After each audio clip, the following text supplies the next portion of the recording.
Assalamualaikum warahmatullahi wabarakatuh.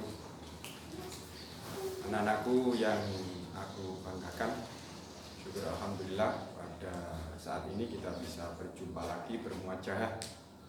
Semoga langkah kita, pertemuan kita meskipun secara virtual, semoga tetap mendapatkan perlindungan, mendapatkan ridho dari Allah Subhanahu wa Ta'ala, dan nantinya bisa mengantarkan kita semuanya, terutama kalian. Semoga nantinya ilmunya bermanfaat, berguna, baik buat agama, bangsa, dan negara. Kita lanjutkan materi kita ya.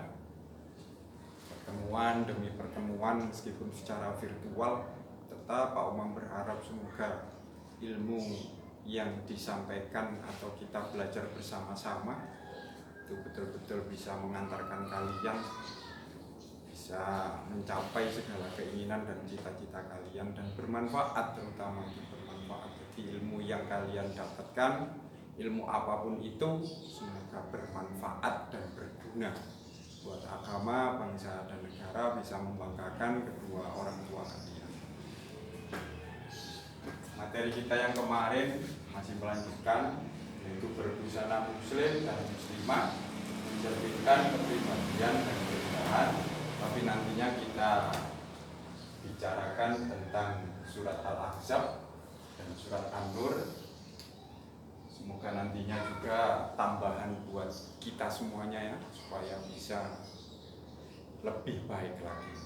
Sebelum kita kupas surat Al-Ahzab dan An-Nur, kita awali dengan Ummul Quran. Semoga dinaungi ridhonya Allah Subhanahu wa Ta'ala. Ridhoillah wali syafaati Rasulillah. Al-Fatihah. Alhamdulillahirabbil alamin arrahmanir rahim maliki yaumiddin. Iyyaka na'budu wa iyyaka nasta'in ihdinas siratal mustaqim siratal ladzina an'amta 'alaihim ghairil maghdubi 'alaihim waladdallin. Amin. Kemarin kita membicarakan berbusana muslim dan muslimah, mencerminkan kepribadian dan keindahan. Sedikit Pak Umam mengulang bahwasanya memang agama Islam itu mengatur sedemikian rupa umatnya, tidak hanya ubudiyah, tidak hanya hablum minallah, hablum minannasnya, terutama berpakaiannya pun diatur oleh agama atau diberi syariat oleh Allah Subhanahu wa Ta'ala, yang pastinya bermanfaat dan menyelamatkan kita baik di dunia maupun di akhirat. Topangan dari kita bisa mempunyai syariat berbusana muslim dan muslimah ini adalah surat Al-Ahzab ayat 59, termasuk urutan surat yang ke-33. A'udzubillahi minasyaitonirrajim. Ya ayyuhan nabiyyu qul li azwajika wa banatika wa nisa'il mu'minina yudnina 'alaihinna min jalabibihin. Dzalika adna ay yu'rafna fala yu'dzain wa kana Allahu ghafurur rahim. Di sini isinya perintah. Yang pertama ditujukan kepada istri Nabi, anak-anak perempuan, anak perempuanmu, perempuannya Nabi, ataupun perempuan semuanya umat muslim, umat muslimah yang perempuan ini terutama dari surat Al-Ahzab, dan istri-istri orang mukmin. Perintahnya apa? Perintahnya menutup jilbabnya ke seluruh tubuh mereka. Jadi Pak Umam kemarin juga sudah menyampaikan bahwasanya aurat ini ada beda pendapat antara mazhab yang satu atau ulama yang satu dengan ulama yang lainnya. Kalau mengacu pada surat ini, menutup jilbab ini ke seluruh tubuh mereka ketika berhadapan atau bertemu, berjumpa dengan orang lain atau al-ajnabiyah. Jadi ketika bertemu dengan bukan mahramnya itu ke seluruh tubuhnya. Tetapi ketika sholat, wajah dan kedua telapak tangan ini tidak ada perselisihan. Semua madhab ini sependapat bahwasanya ketika sholat, wajah dan kedua telapak tangannya itu tidak tertutup atau terbuka. Maksudnya terbuka. Di sini juga disampaikan biar apa? Biar mudah dikenali.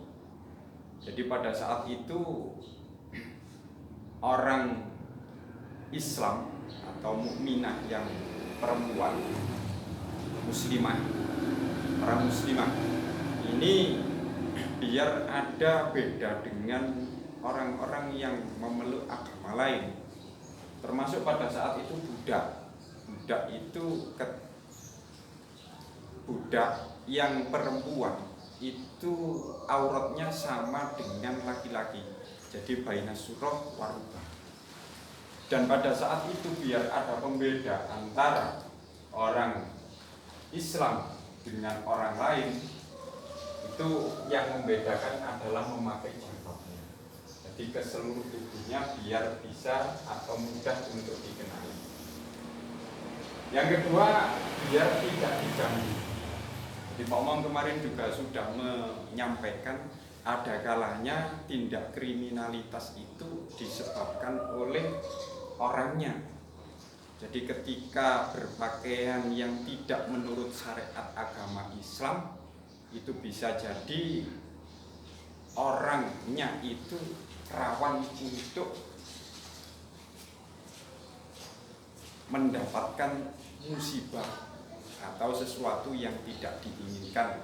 Jadi gara-gara dirinya sendiri, ada kalanya semacam itu. Dan identik juga semacam itu. Ketika seseorang berpakaiannya pakaiannya minim sekali, ini rawan untuk digoda atau diperlakukan orang-orang yang kategorinya notabene kurang baik. Jadi betul-betul luar biasa Islam memberikan aturan atau syariat kepada kita. Tetap saja Pak Omar menyampaikan bahwasanya itu adalah bentuk rasa sayangnya Allah kepada kita. Kemudian surat An-Nur ayat 31. Surat An-Nur termasuk urutan surat yang ke-24. Di sini menjelaskan yang pertama, di sini kita diperintah oleh Allah atau mendapatkan larangan untuk memandang sesuatu yang tidak layak atau yang seharusnya tidak kita pandang. Yakni kita diperintah oleh Allah menjaga pandangan kita. Jadi kalau ditujukan kepada pandangan kita, itu berarti kita betul-betul harus merawat yang namanya pemberian Allah yang namanya mata. Jadi jangan sampai nantinya kita malah mencari sesuatu yang seharusnya tidak kita pandang. Ini yang tidak diperbolehkan oleh Allah, menjaga pandangan kita. Nah, pada saat ini atau zaman saat ini, zaman sekarang, untuk yang namanya menjaga pandangan ini betul-betul sulitnya luar biasa. Karena kebanyakan atau hampir semua orang untuk berbusana muslim yang sesuai dengan syariat agama, prosentasenya seakan-akan kalau ditinjau saat ini sudah minim. Ada kalanya sudah berjilbab atau ya pakai jilbab, tetapi pakaiannya itu masih menampakkan bentuk postur tubuhnya. Padahal Islam juga tidak memperbolehkan ketika menampakkan postur tubuhnya. Jadi misal celana ini yang ketat ya, press body, itu juga kategori melanggar syariat agama Pak? Iya.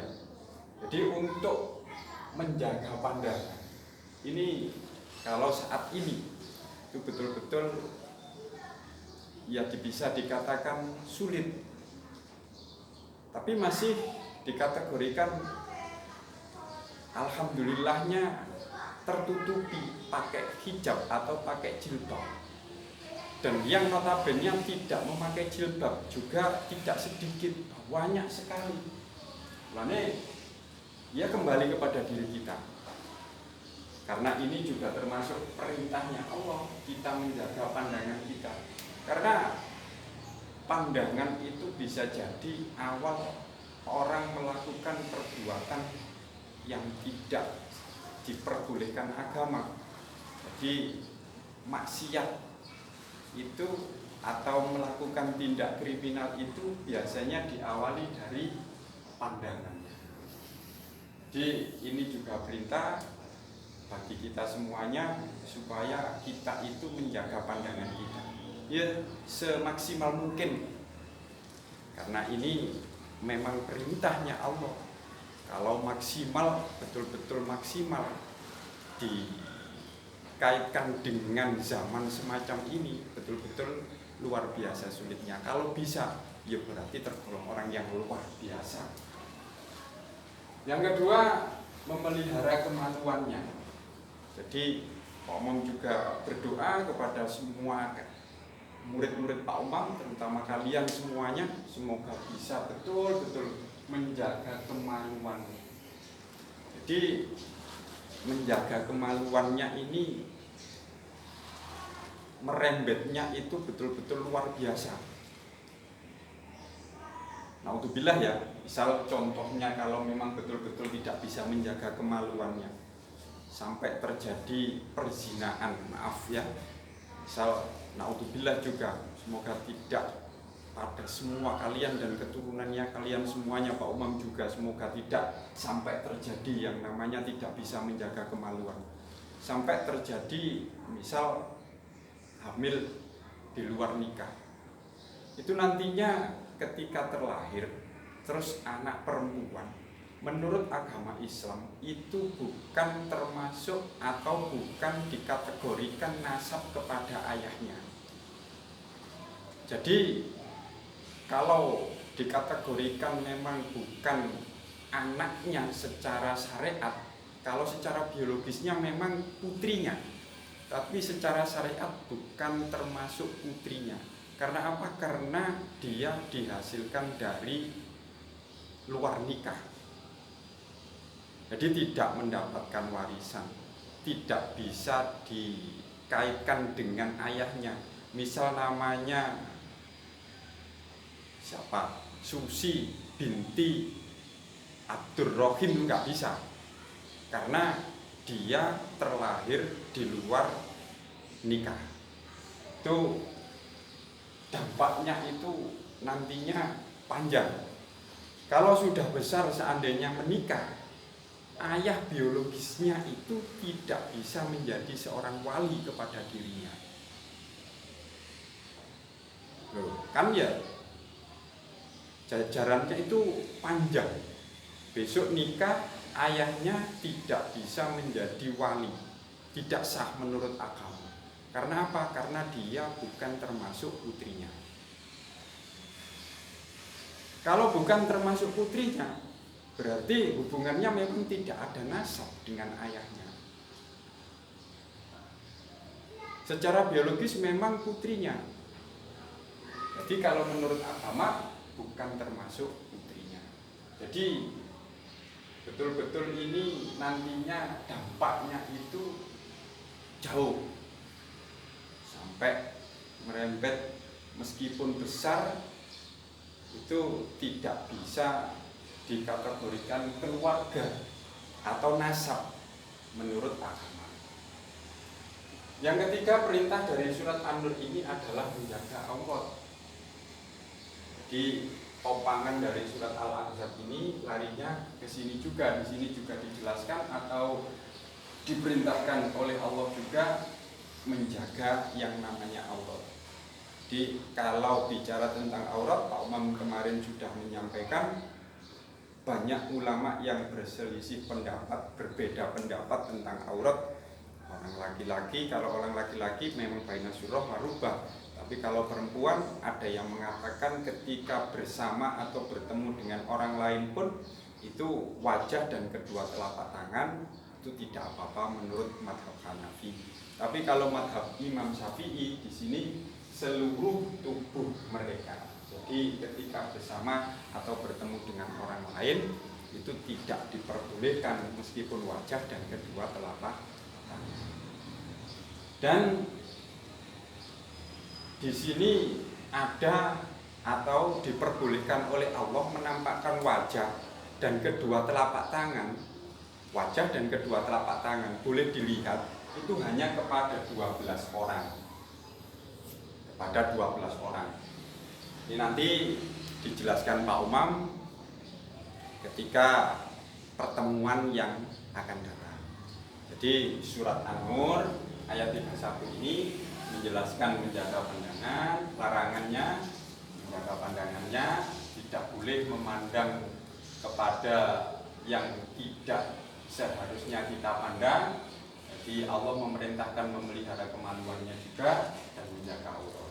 12 ini nantinya kita bahas kepada atau pada pertemuan yang akan datang. Jadi untuk pertemuan saat ini saya cukupkan sekian, kurang lebihnya Pak Umam mohon maaf yang sebesar-besarnya. Untuk tugasnya tetap sampan visum biar nantinya ketika ketemu Pak Umam catatannya itu lengkap mulai bab awal sampai bab yang kedua ini catatannya runtut biar kalian juga mempunyai catatan biar mudah untuk belajar. Jadi sekali lagi Pak Umam menyampaikan mungkin ada salah kata atau tutur kata yang kurang berkenan, Pak Umam mohon maaf yang sebesar-besarnya. Saya akhiri, Assalamualaikum warahmatullahi wabarakatuh.